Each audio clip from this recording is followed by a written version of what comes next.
ಕೀರ್ತನೆ 30. ಪ್ರಾಣಾಪತ್ತಿನಿಂದ ಪಾರಾದವನ ವಂದನೆ. ನಿನಗೆನ್ನ ವಂದನೆ ಪ್ರಭು, ನನ್ನನ್ನುದ್ಧರಿಸಿದೆ. ಶತ್ರುಗಳೆನ್ನ ಕುರಿತು ಹಿಗ್ಗದಂತೆ ಮಾಡಿದೆ.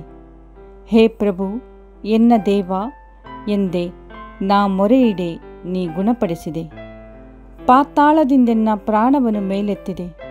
ಎನ್ನ ಬದುಕಿಸಿದೆ ದೇವ, ಸಮಾಧಿ ಸೇರಗೊಡದೆ. ಭಕ್ತರೇ, ಸಂಕೀರ್ತಿಸಿರಿ ಪ್ರಭುವನು, ಮಾಡಿರಿ ಆತನ ನಾಮಸ್ಮರಣೆಯನು. ಆತನ ಕೋಪ ಕ್ಷಣ ಮಾತ್ರ, ಆತನ ಕೃಪೆ ಜೀವನ ಪರ್ಯಂತ. ಇರುಳು ಬರಲು ಇರಬಹುದು ಅಳಲು, ನಲಿವು ಉಲಿವುದು ಹಗಲು ಹರಿಯಲು. ನಾನಾದರೂ ಉಲ್ಲಾಸದಿಂದಿರುವಾಗಲೂ, ನನ್ನನ್ನು ಅಲ್ಲಾಡಿಸಲಾಗದೆಂದೇ ಯಾರಿಂದಲೂ. ಪ್ರಭು, ನಿನ್ನ ಕೃಪೆ ನನ್ನ ಗುಡ್ಡಕ್ಕೆ ಅಡಿಬಂಡೆ. ನಿನ್ನ ಮುಖ ಮರೆಯಾದುದೇ ನಾ ಕಳವಳಗೊಂಡೆ.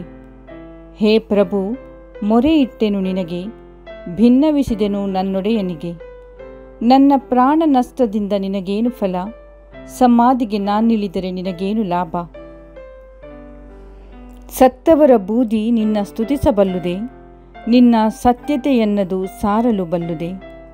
ಆಲಿಸು ಪ್ರಭು, ಕರುಣಿಸು, ನೆರವಾಗು ಬೇಗ ಎಂದು ಪ್ರಭು ನಾನಿನ್ನನು ಪ್ರಾರ್ಥಿಸಿದಾಗ.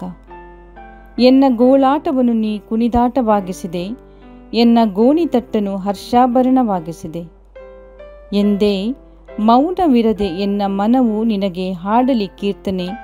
ಹೇ ಪ್ರಭು, ಎನ್ನ ದೇವ, ನಿನಗೆನ್ನ ಅನಂತ ಧನ್ಯ ವಂದನೆ.